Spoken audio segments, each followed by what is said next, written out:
And welcome to Positively Las Vegas, everyone. I'm Todd Quinones. There are so many things to love, of course, about Las Vegas, from its unbeatable sunsets to the neon glow of the Strip. But what really makes the city so special are all the people who live right here. So during the next 30 minutes, you're going to see stories from this week dedicated to people here in our community doing good things, regular, everyday people making a difference, and good things happening to those in need, because we all need some help from time to time. So enjoy the very best of Las Vegas. From brand new toilets and plumbing to floors and more, Rebuilding Together tore this house apart and put it back together to make sure it remains affordable. It's one of many projects they plan to do in the near future to address the affordable housing crisis. Mike Chinsing is on a fixed income disability following a stroke. He, like many others, watched with increasing anxiety as his near 100-year-old home became uninhabitable. I had no hope. His insurance wouldn't cover the cost of replacing the broken cast iron plumbing under his home, so he called Rebuilding Together Southern Nevada. Director Bob Cleveland says that the damage was extensive. It wasn't cracked in one spot, it was cracked and actually disintegrated in several spots. But it's Rebuilding Together's job to help, so with the help of a grant from the city of Henderson, they tore out the floors, dug under the home, replaced every bad pipe, and then put on the bells and whistles, sinks, showers, the works. I mean, I'm above excited because it's like a miracle. I couldn't believe all this could happen to me and not one red cent out of my pocket, because I mean, I put a lot into this house. Cleveland says over the course of 28 years, they've been able to help 8,300 homeowners keep their affordable houses. As the housing crisis worsens and governments pump out funding in response, Cleveland says their efforts will soon be supercharged. To keep one more house on the affordable housing market. And with the affordable housing crisis, every single one counts. Cleveland says they need help beyond the funding, however. Volunteers to help work, and anyone who's aware of a homeowner in need to put Rebuilding Together on their radar. I mean, I just can't thank them enough, and that's all I can say. I highly recommend them, and people who need the help, they will be there for them. If you want to help Rebuilding Together in their mission, we've got details over on our website, ktnv.com. In Henderson, I'm Sean Delancey.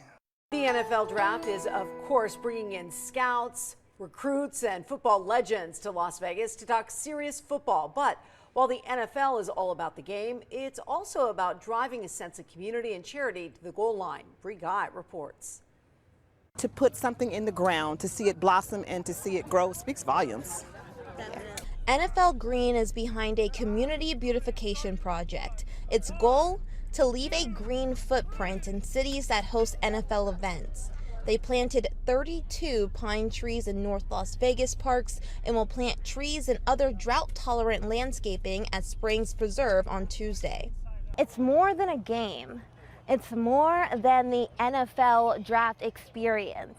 It's also about coming out, partnering with local community organizations to run an all-star play, make a positive impact, and take the city and the community all the way to a touchdown. Craig Ranch Regional Park had 8 trees planted and 24 will go in at Goldcrest Park across the street. If you put them all together, we got 32 trees going in this morning. We got 32 NFL teams. So if you want to say we put in a tree for every team, that's fine.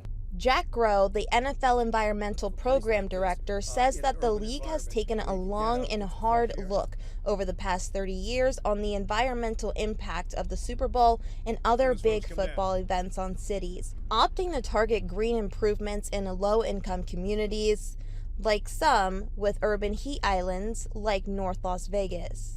We're not going to come in and make a mess and walk away. We're going to come in, we're going to take good care of the community while we're here, and if possible, with events like today, we're going to leave the city and the community a little greener than we found it. Groh says the green approach is a living legacy for the NFL and for the kids of the next generation and the generation after that. Bree Guy reporting in North Las Vegas. One of the events this week is in honor of the National Minority Health Month. The NFL and American Cancer Society welcomed NFL legend Willie Gault to the Professional Football Players Mothers Association to tour the Martin Luther King Family Health Center. The Nevada Health Center Medical Clinic was the NFL Crucial Catch Grant recipient this year. The grant will address disparities in access to cancer screenings by providing breast cancer screenings and prevention resources through mobile health programs such as the Mama Van. It's expensive to run these vans, but with Nevada being 87% rural area, these mobile units are necessary for the state. And it takes a lot of money, so those donations are lifesavers. It's our lifeline, and that's how we stay in business and help these women, and we give access. The MLK Family Health Center provides primary care for the uninsured, the underinsured, and geographically isolated people in the Silver State. And the NFL putting a spotlight on sustainability. Today, NFL Green, in partnership with the Springs Preserve Foundation and Verizon, went out to the botanical garden to plant trees and bushes. They planted 10 trees and plan to add hundreds of drought-tolerant, climate-adapted pollinator plants in the botanical garden to beautify the entrance there. The rabbi who traveled to Poland to help Ukrainian refugees just got back to us right here in Las Vegas. And you might remember our anchor Trisha Kane spoke to Rabbi Axelrod before his journey. Now he, along with Jewish congregations from across the U.S., joined forces bringing supplies and monetary donations to Ukrainian refugees. Now Rabbi Axelrod has been documenting his journey on Facebook. It's been a whirlwind of experience and emotions that I am still processing. This morning we went to another refugee center in a shopping mall that was converted to serve hundreds if not thousands of people. Then we went to what was formerly a women's clothing store, which is now a preschool where children from the Ukraine play. Now, the rabbi says they donated $750,000 and brought more than 2 tons of supplies to refugees in Poland. And here in our valley, locals continue to answer the call, helping Ukrainian refugees fleeing the war. We're getting a new look at the supplies gathered by Baby's Bounty and Project Maryland. Today, they sent 5 pallets of diapers and 4 pallets of feminine hygiene products to Poland. If you would like to donate to the next shipment, head over to our website at ktnv.com/links. Get the best of Positively Las Vegas on your time. You could download the KTNV 13 Action News app on your Roku, Apple TV, or Amazon Fire TV streaming device. Visit ktnv.com/apps for more information. We'll be right back with more right after this break. And welcome back to Positively Las Vegas, our show that highlights the people that make Las Vegas home. For more details on the stories that you're watching today, you can visit ktnv.com/positivelylv. And by the way, if you know someone who's helping make Las Vegas and its residents better, reach out to us. You could email us at positivelylv@ktnv.com. We certainly love to hear your ideas. Painting with a twist. NFL draft picks will not only get everything that comes with the draft, but also a portrait of themselves done by accomplished stage artist Rob Pryor. Reporter Bree Guy sat down with the artist today to talk about a special merger between art and sports. Bringing art and sports together. That is what distinguished artist Rob Pryor is going to be doing here during the NFL draft experience, painting portraits of prospects live. Rob Pryor says he was destined to be an artist before he was born. Coming from a family of artists, Pryor had his first national work published at 13, his first international piece at 15. I'm a dexterous painter, but I wasn't born that way. I was born a righty. And when I got to be about 10 years old, I thought, what if I lose my right hand? I'm done as an artist. I switched everything. And just because I wanted to make my left hand my dominant hand. This artist usually doesn't take longer than 3 hours to complete a painting. For his fast, live pieces, he shuts out the world until it's just him and the canvas. He turns on his music and gets to work, using both hands to paint, all with his eyes closed. Pryor is here for the NFL draft. He'll be painting portraits of the prospects as they're introduced one by one. Once each name is called, he'll be grabbing his brush. They're bringing in like music, and they're bringing in all kinds of art, but they haven't really brought in like fine art. And so that's what I want to bring to the table. He says his biggest challenge for the NFL draft is the 15-foot long triptych. 3 different paintings linked together. Two sides will showcase the draft picks, while the middle will feature Roger Goodell. Pryor was able to meet the prospects he'll be painting. He says it's crucial in capturing their essence on the canvas. This is their moment to shine. This is what they've worked for their whole lives, and I get to be a part of that. It's such an honor. Pryor's goal is to bring the art and sports communities together because he says sports is a form of art. Many of his NFL works are available for sale. The proceeds will go to the NFL Foundation. Bree Guy reporting right outside the main stage. And we'll be back with more Positively Las Vegas after the break.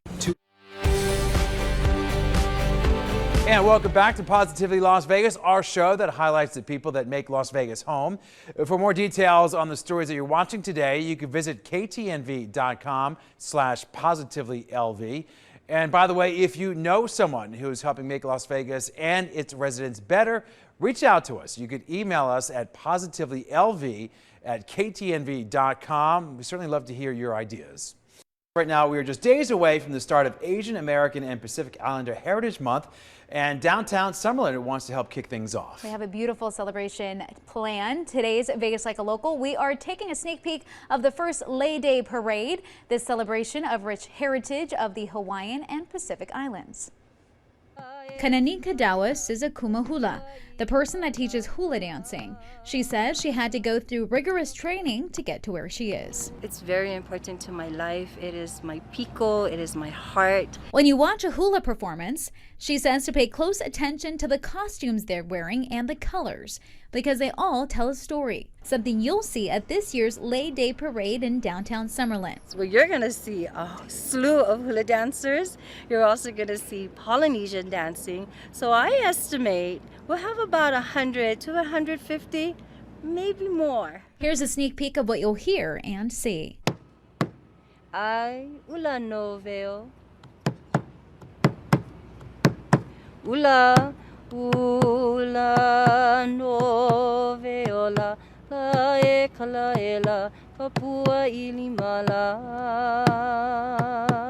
ula no veo. And they are thrilled to invite the public to celebrate their culture. And to be able to do this and show off our culture, to show what we have, it's exciting for us. I just feel like I can hear her sing over and Yeah, over again. it She is has such a beautiful voice. And the vibrant colors, yes, you got to enjoy all of it. Gorgeous. Get the best of Positively Las Vegas on your time. You could download the KTNV 13 Action News app on your Roku, Apple TV, or Amazon Fire TV streaming device. Visit ktnv.com/apps for more information. We'll be right back with more right after this break. Things are heating up inside the Zappos Theater. John Legend's residency Love in Las Vegas is on. The Grammy award-winning singer-songwriter opened strong last weekend inside Planet Hollywood. He's back on the piano this weekend to spread the love, and you will feel the groove. Fans can sing along all night to many of Legend's biggest hits from his over 2 decades in the music industry. And excusez-moi, Vanderpump Paris is officially open inside Paris, Las Vegas. Reserve a table and dine and sip in the moody French atmosphere that is magnifique. The creation of Lisa Vanderpump, her husband Ken, and her design partner Nick Elaine, it's the next best thing to dining in a French bistro overlooking the Eiffel Tower. And spice up your weekend at the Tacos and Tamales Festival at Desert Breeze Park. Clark County Parks and Rec throws a fun event featuring the best local vendors. For even more fun ideas, just head to our website and look for 13 Things. And welcome back to Positively Las Vegas, our show that highlights the people that make Las Vegas home. For more details on the stories that you're watching today, you can visit ktnv.com/positivelylv. And by the way, if you know someone who's helping make Las Vegas and its residents better, reach out to us. You could email us at positivelylv@ktnv.com. We certainly love to hear your ideas. Esports is growing in Nevada. Hugh Lei is on a quest. Not this Nintendo Smash Brothers quest, but an actual quest. To give students and literally anyone an opportunity to build a career into a new field of technology and a new field for video games. In 2018, Las Vegas hosted the World Championship of Rocket League. Hugh's favorite game. I just loved it so much that I did an after party, which led him to organizing a Smash Brothers tournament in town, which led him to creating the Nevada Esports and Education League. We're able to fund students with better technology. We're able to help teach them new computer skills. The Nevada Esports and Education League was created at the beginning of the pandemic, when social isolation, virtual learning, and the physical and mental effects of the pandemic were significantly impacting young people. The nonprofit hosted socially distanced community service projects, like the Pokemon Go Park Cleanup. It held virtual fundraisers for mental health and direct relief. And it continued to organize video game tournaments and scholarship prizes, like the one here at the Cox Innovation Lab at the historic Westside School. My future aspirations is to build esports through colleges throughout the whole state, and to finally have a college level and high school level esports program. Last year, the esports industry raked in $3 billion, and Hugh saw that the younger generations, his generation, were controlling this industry, competing for millions of dollars as esports athletes or earning a living through video game development and testing. And Hugh wanted to help his Nevadan peers level up in this booming industry. I'm with Finley Automotive Group, and I just wanted to say thank you for what you're doing. We think it's really important the way that you're connecting youth and helping uplift them, and helping them with scholarships and professionally. And so this is just a small token of our appreciation for what you're doing with this community, and we just thank you for being a bigger, stronger champion. From the historic Westside School near downtown Las Vegas, I'm Rachel Moore. Well, here's some good news about our health overall here in Southern Nevada. Clark County ranks as the 6th healthiest county in Nevada. That's according to the annual county health rankings. There are 17 counties total in our state, and these rankings are released every year using data from the University of Wisconsin Health Institute. It allows states to see how its counties compare on a range of factors, including COVID-19 mortality, living wages, child care cost burden, gender pay gap, school funding adequacy, and more. In Clark County, a family with 2 children spends an average of 30% of its household income on child care. The report also shows that it's even more stark by race and ethnicity. It's really cool just to see them come out here and tell us that they appreciate us and we appreciate them for coming out here and spending time with us. From the football field to the community, the Raiders are investing in Las Vegas. It's been really cool just shaking their hands, getting to meet like the older players that have since retired, that I grew up watching football, grew up watching them play. The Raiders staff, including former Raiders player Marcel Reese, made their way to Northeast Las Vegas to thank our local Metro police officers. It's been awesome, really seeing them up close in person, because we know that the effort and investment and the sacrifice that they put forward to serving this community and protecting this community. And we want them to know that we appreciate that. Like, they are the heroes of this community. It was a surprise-filled morning that even impressed one special Raider fan. Well, I grew up a Raider fan. My whole family likes the Raiders, so it's great for me. It's amazing that they came all the way out here. I mean, we're far from, especially where they work at in Henderson, or where they play at, shall I say. So it's great for them to come all the way over here to Northeast and just kind of hang out with us and just be in the community. And thanks for watching Positively Las Vegas, a show dedicated to the people that make our city shine so bright.